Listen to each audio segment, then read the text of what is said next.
There's a province just over our northern border that most folks reckon they've got figured. Toronto shining along the lake, Niagara roaring, the CN Tower poking the clouds. But that crowded southern ribbon is a postage stamp, my friend, because Ontario runs 1,000 miles north into a green nothing of muskeg and granite, where the pavement simply quits, and the only way in is a bush plain or a river gone hard with ice. Today I'll show you 13 of the weirdest, most isolated towns in Ontario, how each was born, what emptied or stranded it, and what it is to live where the nearest stoplight is a rumor. Stick around and support this old man, or I'll strand you on a fly-in runway in February, the plane a shrinking dot. I'm kidding. Half kidding. Come on, subscribe and I'll tell you the whole story. Number 13. White River, the town that raised a bear the whole world would come to love. Let's start way up on the Trans-Canada, in the Algoma country between Wawa and Marathon, at White River, a division point on the old Canadian Pacific Line, where the trains once stopped to water and swap crews.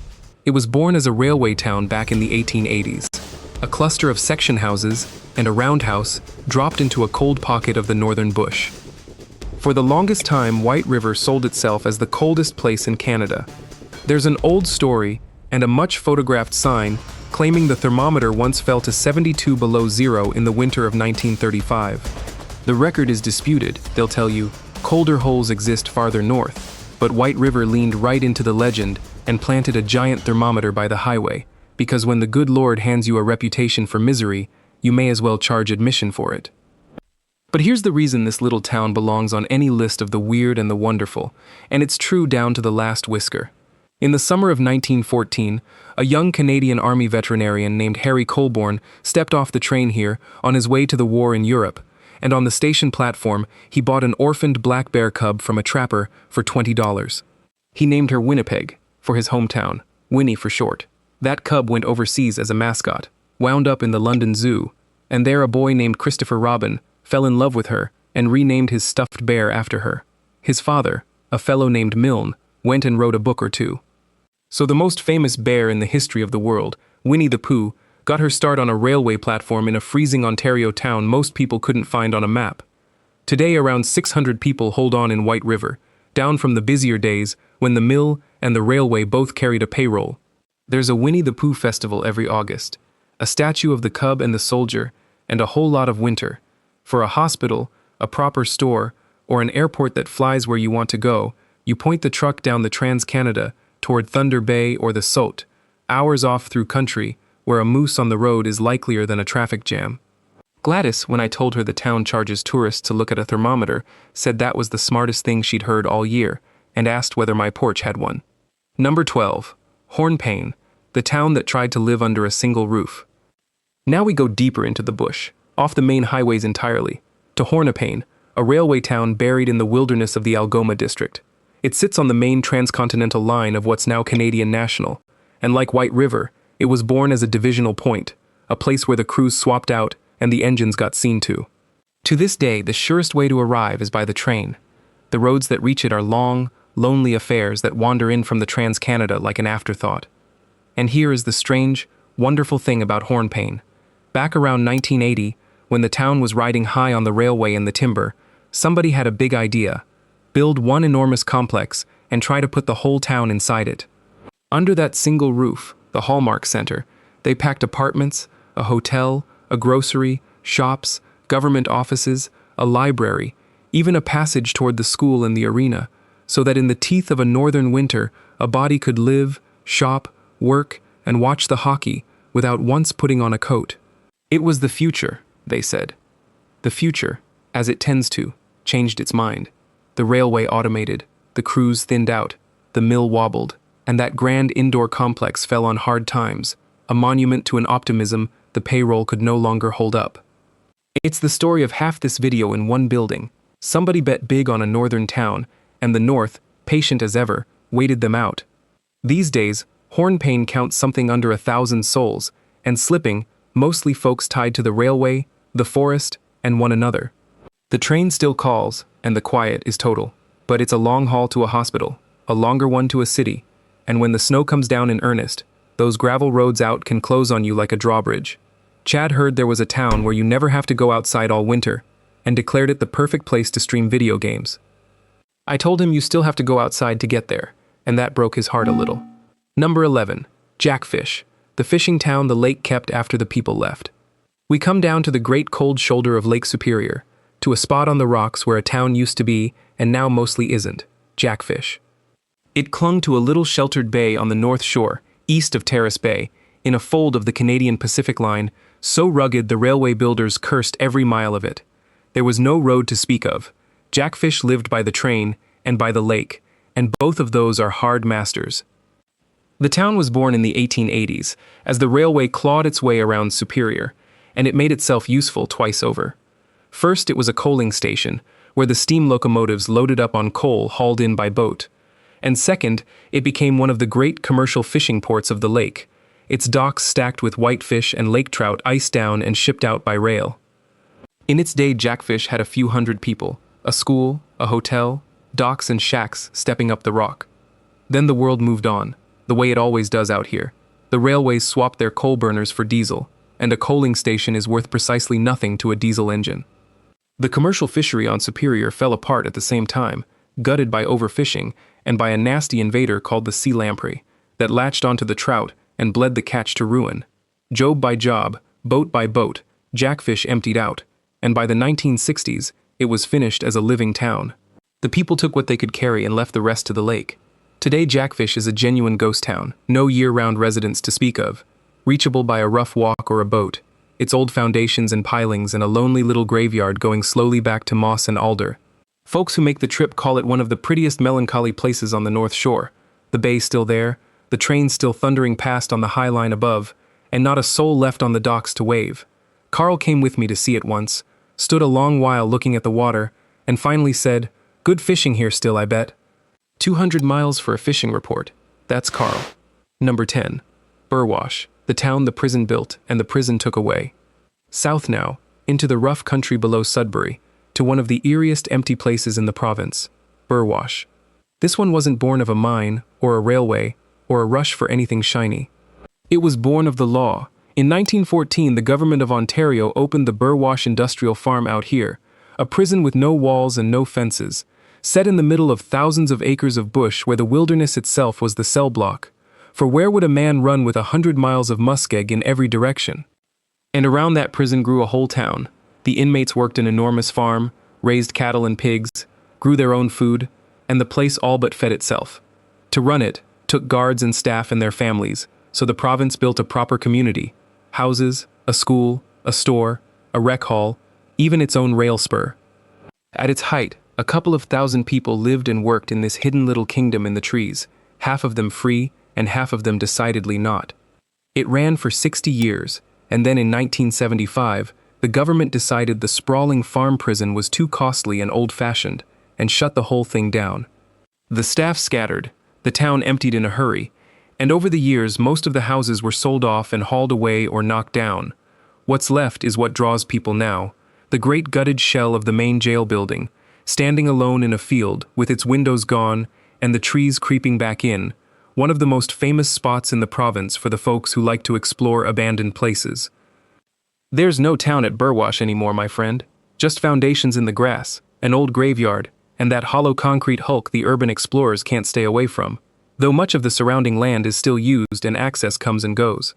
It's a strange thing to stand there and think that children once walked to school and men once did their time within sight of one another, all of it swallowed now by the same bush that was supposed to be the fence. Gladys said a town with a built-in prison sounded efficient, because you'd always know exactly where to find your ex-husband. I did not ask. Number 9. Depot Harbor, the boomtown that vanished so completely you can hardly prove it was there. Now here is a story that gets into this old man's chest. Just off Perry Sound, on Georgian Bay, sits an island, and on that island once stood Depot Harbor, a town that in its prime handled more grain than you'd believe, and today is very nearly nothing at all. It was the dream of John Rudolphus Booth, a timber baron and one of the richest men in Canada, who wanted the finest deep-water port on the Great Lakes for his railway, and around the turn of the last century, he built one from scratch on Perry Island. And what a thing he built. Depot Harbor got giant grain elevators, a roundhouse, docks that could take the big lake freighters, streets of houses, churches, a school, hotels, a population that climbed toward a couple of thousand, and, In the busy season, well beyond. It was, for one shining stretch, one of the most important ports on the whole inland sea, a boomtown that looked certain to grow into a real city. Booth had willed a metropolis into the wilderness, and for a while, the wilderness went along with it. But a town built entirely on one man's railway lives and dies by that railway. The traffic shifted, a key railway bridge farther east burned, and was never rebuilt for it, and the grain simply stopped coming.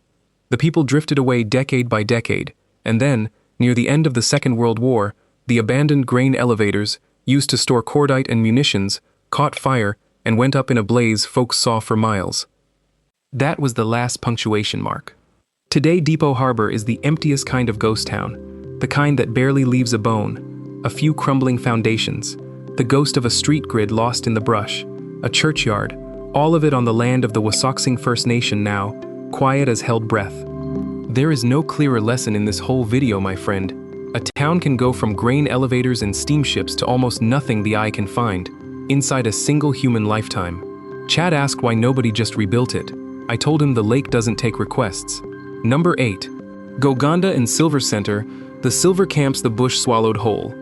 Back up into the mining country now, into the hard rock of the Northeast, to a pair of names that once meant money and now mean mostly memory. Goganda and Silver Center. When they struck silver in these parts, better than a century ago, prospectors poured into the bush like water finding a crack, and camps sprang up overnight wherever the metal gleamed. Goganda, off on its lake to the northwest of the main fields, and Silver Center, down south of Cobalt near Silver Lake, were two of those camps. Goganda came alive around 1908 with one of the last great silver rushes of the district, and it was a genuine boomtown of tents and log buildings, thousands tramping in over frozen trails in the dead of winter. But the silver, as silver does, ran thin, and the fires and the years did the rest. Today Goganda is a tiny settlement, a scattering of souls, a lodge and a few homes on a pretty lake, a whisper of what once roared there. Silver Center had its own moment, a proper little community grown up around the mines south of Cobalt, with a post office, and families, and the whole apparatus of a town that means to last. It did not last. When the veins gave out, the people left, the buildings sagged and fell, and the forest walked calmly back in over the streets.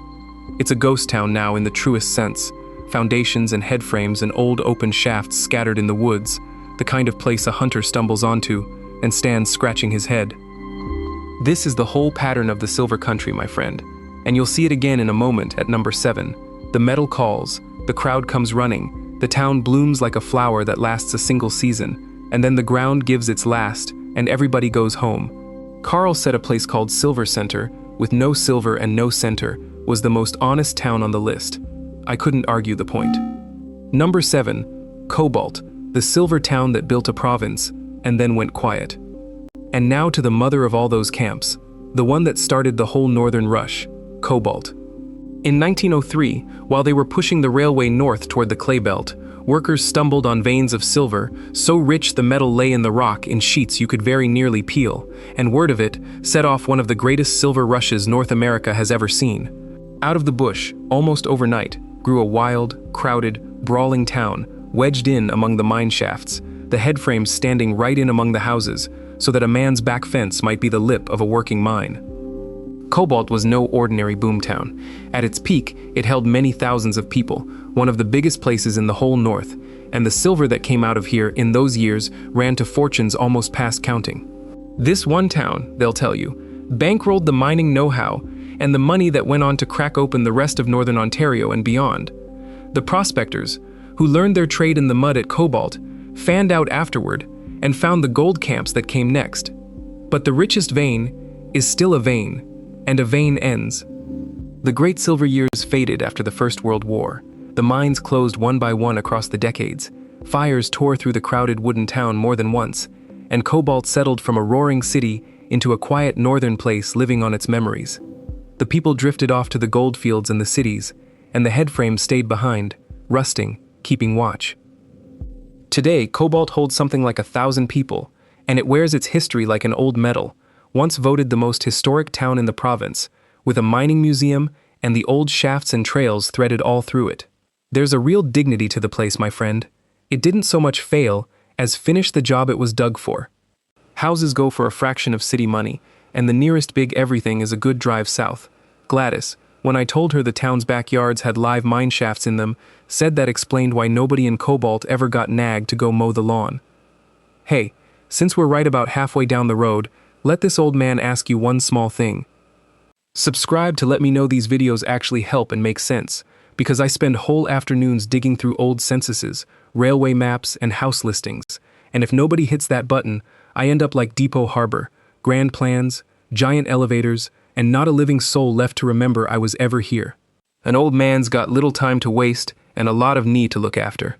Go on, tap it, and let's keep driving, because from here on, the roads themselves start running out, and the real north begins. Number 6. Atikokan, the town that drained a whole lake to get at the iron underneath. We swing far west now, into the Sunset Country, between Thunder Bay and the Manitoba line, to Atikokan, a town with one of the strangest engineering tales in the province. It sits on the Trans-Canada, remote but reachable, and for most of the 20th century its whole life was iron. But the iron the geologists wanted at Steep Rock was in an awkward spot. It lay under a lake. So they did a thing that still stops me when I say it out loud. Starting in the 1940s, to reach the ore, they diverted a river, drained Steep Rock Lake, peeled the water and mud off the top of the ground, and dug enormous open pits down into the old lakebed where the fish had swum. A whole lake, gone, so that men could climb down and mine what lay beneath it. At its height, Atikokan boomed on that iron, the pits and the town both buzzing, the population climbing toward 5 figures on the good wages of a mining payroll. And then, at the end of the 1970s and into the 80s, the iron market turned, cheaper ore came from elsewhere, and both the Steep Rock and Calland mines shut down within a few years of each other. Atikokan lost a great share of its people in short order, families packing up for the cities, and the town shrank back toward a quieter self. Today Atikokan holds a couple of thousand people and calls itself the canoeing capital of Canada, leaning on Quetico's paddlers and hunters. But the mine pits are still out there, slowly filling back up with water over the coming decades, a man-made lake rising where a natural one was drained. For a city hospital or an airport that matters, it's a long haul east to Thunder Bay. Chad said draining a whole lake for iron sounded like something out of a video game. I told him it was the exact opposite of a game, since nobody up there got to hit reset. Number 5.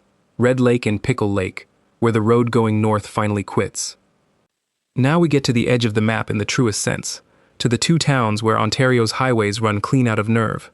Away up in the northwest, at the top of Highway 105, sits Red Lake, a gold mining town strung along a chain of lakes, the end of the pavement in that corner of the province.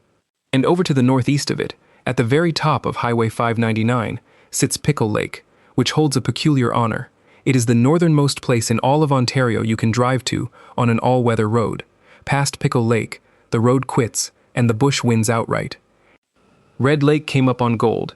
Back in the 1920s, a big strike set off a rush, and with no roads then, the way in was by air. Red Lake became one of the busiest bush plane ports on Earth, the pontoon planes coming and going off the water like geese in October. They still call it the Norseman capital, and gold mining goes on all around it to this day. A few thousand people live there, which by the standards of the far northwest makes it a downright metropolis. Pickle Lake is the smaller, lonelier one, a few hundred souls out at the literal end of the line. It too was born of gold, and when its own mines closed it nearly died, but it hung on as the jumping-off point for everything farther north. Past Pickle Lake live thousands of people in fly-in communities with no road at all, and this is where their supply road ends and their winter roads begin, the last gas station before the wilderness swallows the map. To live in either town is to stand at the frontier, my friend, the last outpost of the driving world, where everything costs more because it came a long, long way to get there. Winter is deep and serious, and when you need the big hospital it's a flight or a very long drive south. Carl looked at the map, at the spot where Highway 599 simply stopped, and said, "That's where I'd live." I asked him why. He said, "No, through traffic." Of course he did. Number 4. Moosonee and Moose Factory, the town you reach on a train called the Polar Bear Express. Now we cross to the far side of the province, up to the salt water of James Bay, to a pair of communities with a claim no place we visited yet can match. You cannot drive there at all, not in summer, not on any road that exists. To reach Moosonee you take a train, and not just any train, the Polar Bear Express, which runs north out of Cochrane for a few hours through Bush and Muskeg to the end of the Steel, near the coast of James Bay. And just across the Moose River from Moosonee sits Moose Factory, one of the oldest European settlements in the whole province. The Hudson's Bay Company planted a fur trade post here away back in 1673, more than 350 years ago, when this was the very edge of the known world. A factory, in the old sense, meant the trading post of a factor, the company's agent. There were no automobiles within 1,000 miles, only canoes and York boats and a great deal of fur. Today, Moosonee on the mainland and Moose Factory on the island together hold a few thousand people, most of them Cree, and getting between the two is its own adventure, by boat in the open season, by an ice road laid across the frozen river in the depth of winter, and, in the treacherous weeks between, by helicopter, because the ice is too thin to walk and too thick to boat. Imagine your morning commute depending on exactly how hard the river froze. There's a hospital on the island that serves the whole coast, schools, churches, and a way of life that braids the old Cree world together with the trappings of the South. This is isolation of a gentler, older kind than a ghost town, my friend, a living place at the end of a railway. Everything shipped up costs a small fortune, the winters are long and black, and the nearest highway is that train ride away. But there are folks here whose families have watched the geese come over James Bay for more generations than any town down south could dream of. Gladys said a town you can only reach by train, boat, ice, or helicopter sounded exhausting. I said it sounded like a place that keeps out the riffraff. She said, "Then how exactly did you plan to get in?" Number 3. Pikangikum, the fly-in town that lived by lamplight into our own modern age. Now deep into the northwest bush, to a community outsiders rarely see and often misjudge. Pikangikum, an Ojibwe First Nation on the shore of a lake, far beyond the end of the roads. There is no highway in. For most of the year, the only way in is a small plane onto a gravel strip, and for a few weeks of hard winter, a temporary ice road, bulldozed across the frozen lakes and muskeg, lets the trucks bring in the heavy freight and fuel before the thaw closes it again. And Pikangikum is no tiny outpost. It's one of the larger fly-in communities in the province, a couple of thousand people, and young, very young, a place with far more children than grandparents, the exact opposite of every fading southern town on this list. But that isolation has carried a heavy weight. For years, the community's story in the outside papers was a hard one, of overcrowded homes and too few of the ordinary things the South takes for granted, the kind of struggle that comes when a place is set this far from everything. Here's a fact that ought to stop a person cold. Until only a few years ago, well into our own modern age, Pikangikum ran on diesel generators alone, its power rationed and strained, many homes without proper wiring or running water, families lighting the long northern nights the old way.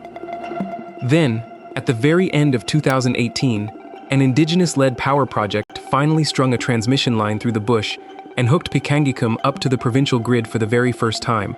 Real, steady electricity, arriving in living memory, not a century ago. Think on that the next time your own lights so much as flicker. I tell this one with respect, my friend, because it's easy for a comfortable man down south to shake his head at a place he has never once stood in. Pikangikum is a proud community with its own language, its own land, its own hard-won way of holding together out at the far edge of the map, where the price of a jug of milk would make you gasp, and the nearest city is a bush flight away. It is isolated the way few places left in this country are, and still it endures. Chad started to make a joke, and, for once in his young life, thought better of it. Good boy. Number 2. Attawapiskat, Kashechewan, and Fort Albany, 3 towns strung along a coast with no road. Back to the James Bay lowlands, up the flat marshy coast north of Moosonee, where 3 Cree communities sit along the rivers, within reach of the salt water, and not a single one of them has a proper road to the outside world. Fort Albany, the oldest, grew up around another of those ancient Hudson's Bay fur posts. Kashechewan sits nearby on the Albany River. And farther north, up on the Attawapiskat River, sits Attawapiskat, the best known of the 3, for reasons both proud and painful. In summer you reach them by air and boat. In deep winter, by the Great James Bay Winter Road, a lifeline of plowed ice and snow that ties the coast together for a few months, and then melts clean away. Kashechewan has been evacuated again and again over the years, its people flown out wholesale when the spring breakup jams the ice, and the river climbs its banks and threatens to drown the town, more times than any town anywhere ever should. Fort Albany endures the same low, flood-prone coast season after season. To live here is to watch the river every single spring with one eye already on the door. Attawapiskat carries a bitter irony this old man simply cannot get past. Just up the way from a community that made national headlines for a housing and infrastructure crisis, for families in tents and shacks in the killing cold, there sat for years one of the richest diamond mines in the country, the Victor Mine, pulling gemstones by the truckload out of that same ground. Diamonds coming up out of the earth, and folks a short flight away without decent housing over their heads. The mine has since closed, its diamonds played out, and the hard questions it raised did not pack up and leave with it. I give you these three plainly and with respect, my friend, because they are not curiosities, they are homes, thousands of Cree living, where their families have lived since long before there was any Canada to argue with. The cost of everything is staggering, freighted in by air or over that fragile winter road. The challenges are real and well documented. The resilience realer still. When Southern folks picture Ontario, they picture a tower and a waterfall. This is Ontario too, and it deserves to be seen honestly. Gladys said nothing at all for a moment, which for Gladys is a kind of prayer. Number 1. Fort Severn and Peewinuk, the last two towns before the top of the province runs out. And we reach number 1. The very roof of Ontario, as far north as people live in this province, and about as isolated as a community gets anywhere in this whole country.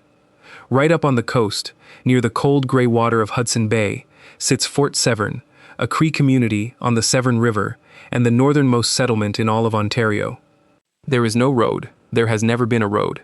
You come by air, onto a gravel strip, or over a winter ice road when the season allows, and everything else, every board, every gallon of fuel, every apple, arrives that same expensive way. Fort Severn is not new, far from it. The Hudson's Bay Company kept a fur post up here, going back to the 1600s, one of the oldest continuously lived-in spots in the entire province, because even at the top of the world there were beaver, and there were men in London who wanted the pelts.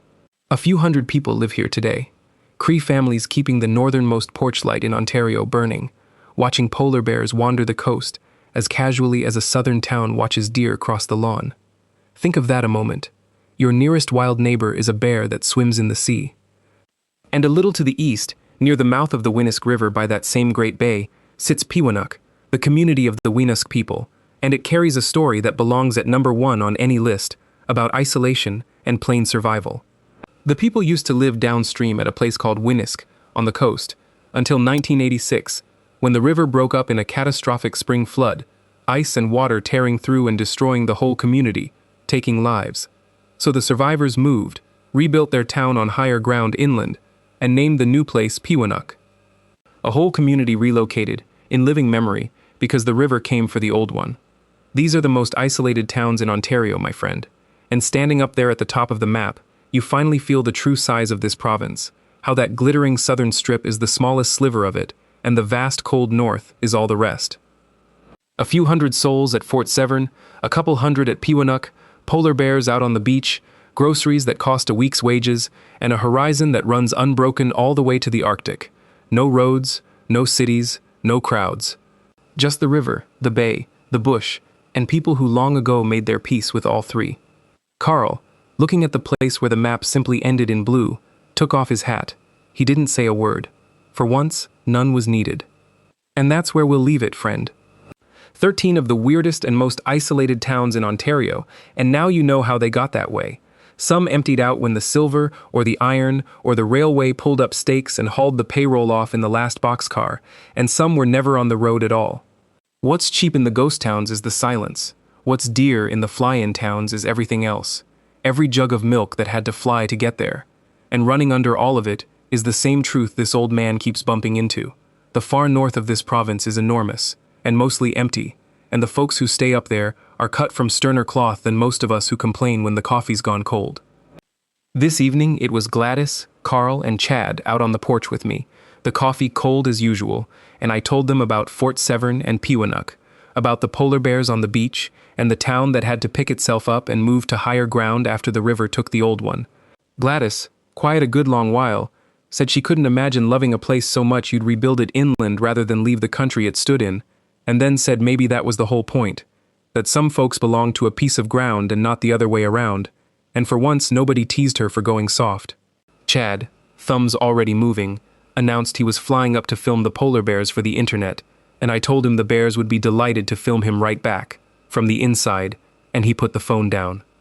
And Carl, who'd gone the whole evening without a word, stood up, set his hat on his head, and gave us the line of the night. "A town at the end of the world isn't lonely," he said. "It's just honest about how far apart we all really are." Then he went off to fish, and I sat there thinking he'd hit the nail square again. If one of these northern places ever gets its hooks in you, take this old man's advice. Go up in the winter first, when the ice roads open and the dark comes early, and see whether you still love it in February the way you loved it on the map. Bring wool socks, a lot of them. Take care of yourself, friend. Keep your furnace lit and your neighbors close, and I'll see you in the next one, if these knees and the long road north will let me.